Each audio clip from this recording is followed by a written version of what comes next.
स्वाद सिनेमा में बैठा हुआ हूँ। अंदर फिल्म लगी हुई है। आप यकीन करें इस वक्त फ़िल्म में 4-5 बंदे बैठे हैं। तो जिस सिनेमा में 4 बंदे आते हैं फ़िल्म देखने के लिए तो वो सिनेमा तो नहीं हुआ। वाली स्वाद यहाँ पे आती थी, वो यहाँ पे वो सिनेमा घर देती थी।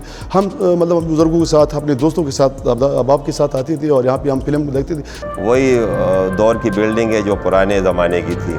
तो यहाँ पे पंजाबी फिल्में चलती थी, यहाँ पे उर्दू फिल्में चलती थी, यहाँ पे इंग्लिश फिल्में चली हैं और ऐसी चलती थी कि मैंने आपको बताया कि बाहर गेट तोड़े जाते थे।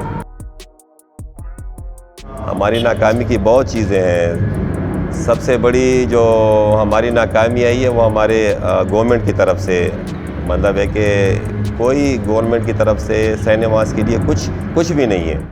तो मेरे ख्याल में हुकूमत को अगर दूसरी चीज़ों पे अगर आजकल ये टूरिज़म पे हुकूमत तवज्जो दे रही है तो साथ में सिनेमा घर को भी आबाद करना चाहिए। ये हमारे कल्चर का एक हिस्सा है तो इसको आबाद रहना चाहिए। अब चूंकि आपको पता है कि दौर बदल चुका है तो हमारी जनरेशन जो काफ़ी एडवांस हो चुकी है, तो मेरे ख्याल में यहाँ पे मतलब इंटरनेशनल फिल्में भी आनी चाहिए, मतलब इंग्लिश की भी, साथ में कई अगर इंडियन फिल्में भी किसी दौर में यहाँ पे इंडियन फिल्में भी चलती थी तो वो भी नहीं रही, उर्दू की भी नहीं आ रही और पश्तो की भी मतलब वो मयार वो नहीं रहा।